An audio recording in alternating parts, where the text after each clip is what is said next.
Hey everybody, this is Katie's, and today we're going to be looking at the Asylum Demon and talking about how it works. But what is the Asylum Demon without the Northern Undead Asylum?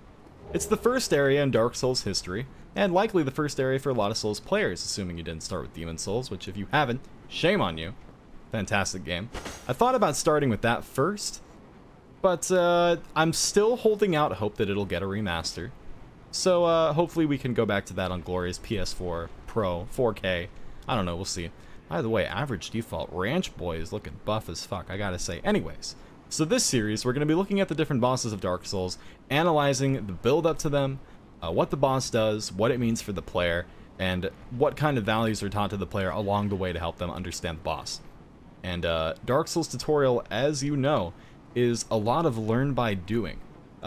Which I think is to a fault. Honestly, I mean, this game's been out for, what, 8 years? I think we can say it now. This tutorial is kind of dick. I'm not gonna lie. You've got messages on the ground that teach you basically all the core mechanics, but the rest is just... You know, I can appreciate them telling the player to, you know, just figure it out yourself.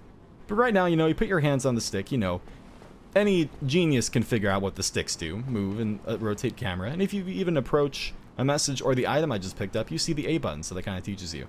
So the first foes that you encounter in this game are not hostile to you in any way.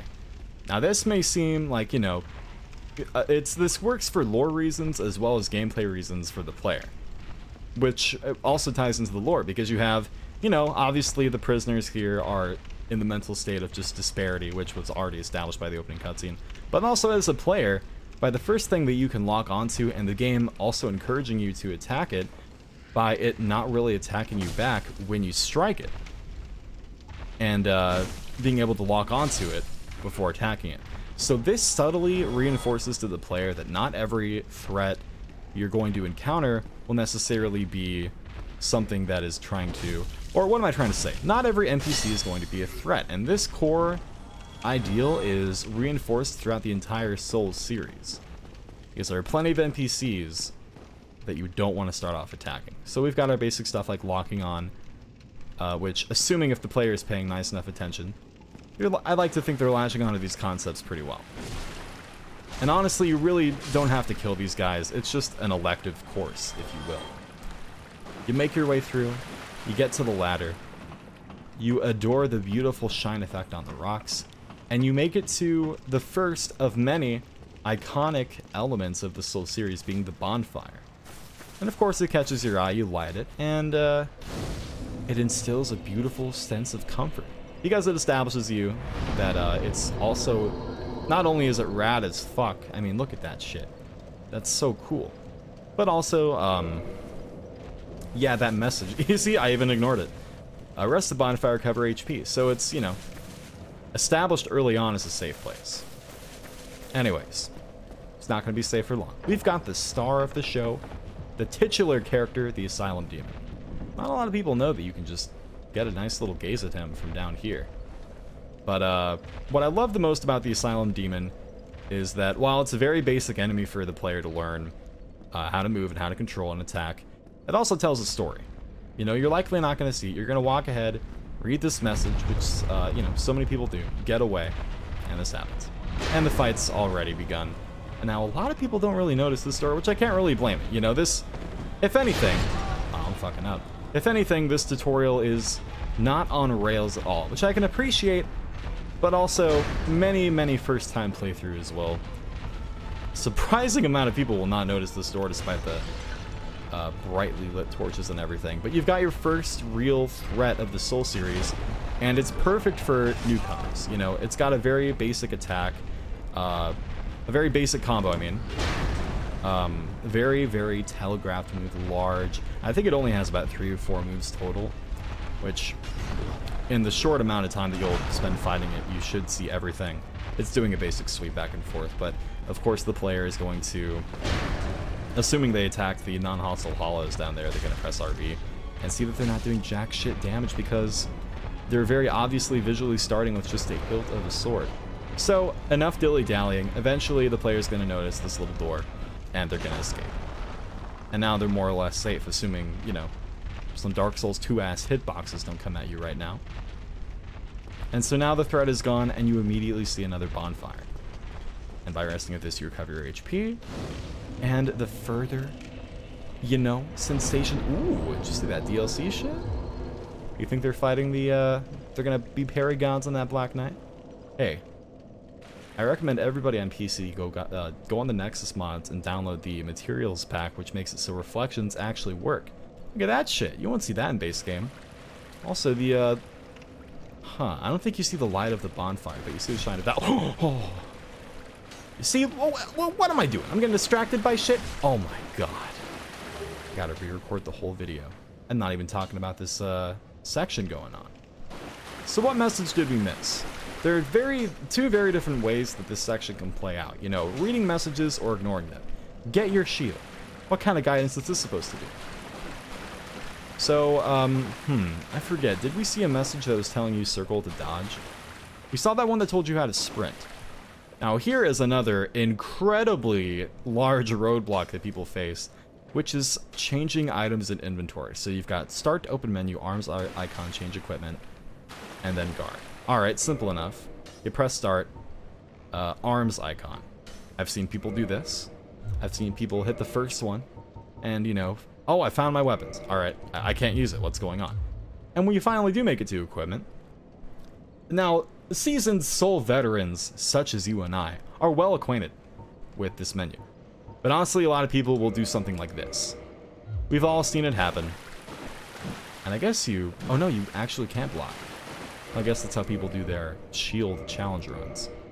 But let's give the player the benefit of the doubt and assume that they know to put their shield in their offhand, their shield hand.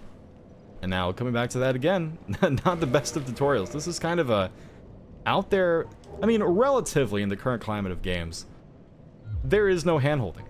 Absolutely not, which is something that kind of interests me about Sekiro. Given the tooltips that pause the game, I think it's possible to give the Souls classic learned by doing style by, you know, while still giving things that pause the game, being able to pause the game. Alright, so this playthrough's a little scuffed, I'm not gonna lie. Let's go and hide back here. Oh, and put on our sword. Hopefully this concept makes it clear to the player.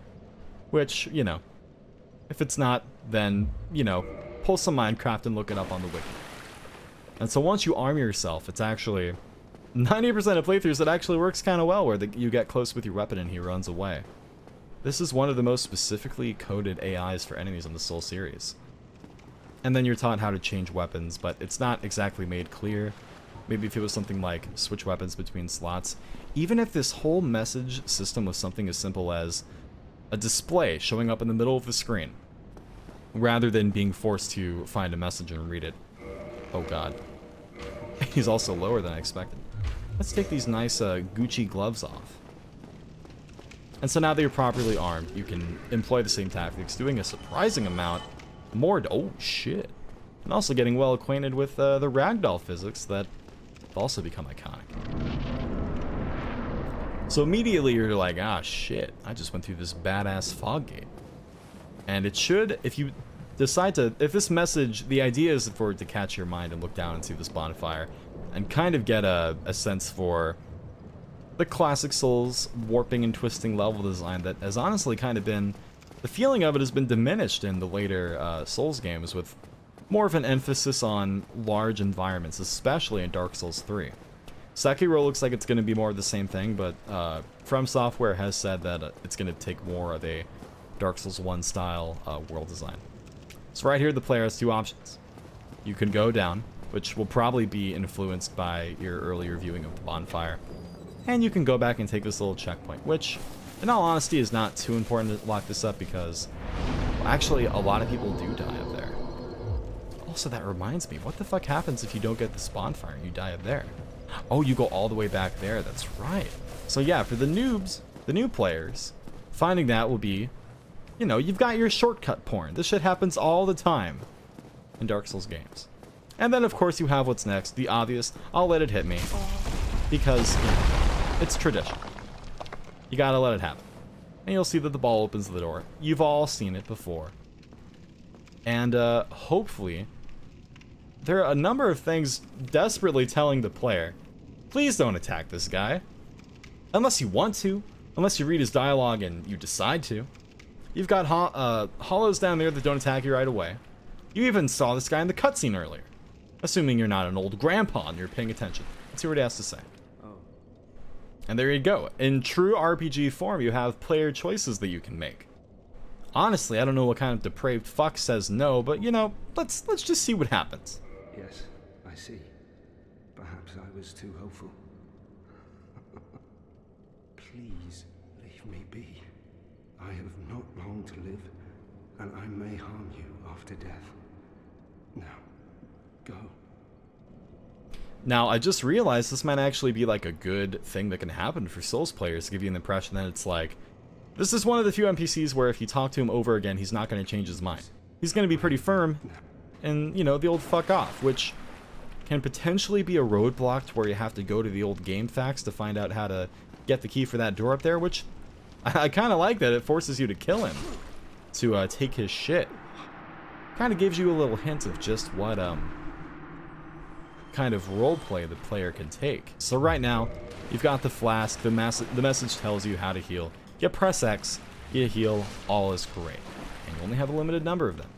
I feel like there should have been a message. Yeah, rest at bonfire, replenish Estus flask. Exactly.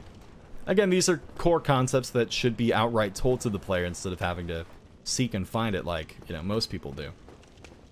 Because honestly, a lot of people don't know a lot of the core things of this game until after they play it. This guy, I love parrying him. It's probably not what the first player does. First player probably does something like this. Because they play the old Devil May Cry growing up, you know? Fatty. Can you see him through here? Hold on, this isn't a Let's Play. Come on. Honestly, I'm thinking maybe not do a lot of the lore in the videos. Just focus on gameplay, which, you know, I'm ignoring these fucking messages as I speak. More controls. Just showing the player what they're capable of. It'd be nice if they could explain what the kick does. It's stamina draining against shields, which is going to be very important in the Undead Burg. The jump attack is a very cool move, kind of self-explanatory. No real hidden property. Resting a bonfire revives enemies. This is definitely more learned by the player by doing it than telling you, because that's what many people find out the hard way. The reason I picked the Hunter is because I want a class that's very capable through this series, just to highlight the different options the player has. So you get a bow with 30 arrows. It also makes me think about, like, what a magic player is capable of doing. Or, I'm sorry, a magic user. Which, because of the new magic system that was introduced in Dark Souls 1 compared to Demon Souls, and later gone back to in 3, you only have a limited number of uses. So magic is not really... You can't rely on it for full playthroughs as much as Demon Souls. You only have those limited number of uses. Now, I'm elegantly parrying everything you're seeing right now, which is obviously not what the player's going to do. But it's just kind of simply putting players in your path to, or enemies in your path, to slowly escalate and build up. You've got the one hollow there. You've got a nasty predicament with a ranged enemy and two guys coming at you. This point right here can be terrible for a lot of new players, myself included. So it's just kind of a sense of the more you do, the more you learn. You feel me? Bow tutorial that you only get if you have the bow. The tutorial of how to plunging attack, which we'll come back to in about 30 seconds. Critical hits and parries, which you've seen a lot of. Again, this is an example where I think that if the game had just shown the player how to do this, whether it be through, like, you know, scripted gameplay or a little video they show, it would have been completely harmless, you know? It just would have shown the player what to do correctly. So, I like Dark Souls. In summary, I like their concept of learning by doing, but I think that they might have went a little too far with this one. And it's not something that they ever really fixed. Because 2 and 3, I feel like... excuse me. Those were also kind of designed with... they were kind of designed in mind that you had already played the prior games. Or you were going to go on Fextra Life and look up what the fuck you were doing. Alright, so we got the Fog Gate. And if your spatial awareness is anything above average, you should figure out that our little buddy... Yeah, we can see him. is in there waiting for us. So now that we know what the plunging attack does, we've got a great moment that, you know, throughout this level, because we have our proper gear now, we've got a sense of that we're a lot more capable. And so now coming back to the boss of this area, again, this goes in with, I love the story that this boss tells, you know. You've properly equipped yourself and you've returned to kick some ass. Here's a little pro tip that hopefully a lot of you should know. You jumping attack, you get an extra hit. It didn't work. It glitched. I'm taking this bitch right back to GameStop. But yeah, you start with a big ass anime hit to really highlight that you're a much more capable little beast. A little hype beast. So that's mainly what I love the most about the Asylum Demon. And really, if you've played an action game before and you've grasped these concepts, it should be no joke. Like right now, I'm just repeating those things. Large telegraphed moves. You're doing about 20 times more damage than you were before. And two-handing also. If you experiment with that, you do more damage. Not so much for a dex weapon. That is strength. But that's not something that's outright told to the player. It's just kind of like, you feel it out. Again, that's knowledge you'd only get on the wiki or something like that. Probably take this time to mention that I do have some graphics packs going. Mainly, the reason it looks so good is what's really carrying this is like, you know, the materials thing. Then also I have a reshade preset on, which is mainly just better colors and sharpness. And it's remarkable how much better the game looks with that, you know. And I'm playing on a remaster, of course, because we have the 60 frames per second. So you might have got a glimpse of the outside world when you're on the balcony earlier. But now that we have the big Pilgrim's Key, we can progress. Your eyes should catch this first message, which pretty much guides you into this cutscene. And we've got a few more things here. The observant, explorative player will pick up this little ass soul and be Gucci. And then also, the really experienced Big Mama Big Boss will see this nest for trading items. Now, you want to talk about obscure hints and what to do. This might be what takes the cake. I didn't even get voice prompts this time. I'm not sure if my game truly is scuffed or not. But anyways, this is where you trade items. And you can do this early. Perhaps it's not doing a voice prompt because I don't have anything eligible to trade with it. But if you do, you likely have prior knowledge that you can trade there. So let's take that message as advice and do some true new player shit and just go straight ahead. Which will bring us to our cutscene. I've got to say, guys, I'm going to let this cutscene play out, but it's been an honor. Thanks for watching this video. Let me know if you want it more short and more concise, if you want me to even bother with lore at all, because I really should just be focusing on the boss itself. And but I feel like this area really lends itself to the boss because it tells a story. Yeah, I hope you enjoyed this one. I'm gonna feel this out, see if, you know, doing a video for all these bosses is something worth watching. It's something I would watch, you know. Just something chill. Anyways, thanks guys. I'll see you in the next video. Only in the ancient legends it is stated that one day an undead shall be chosen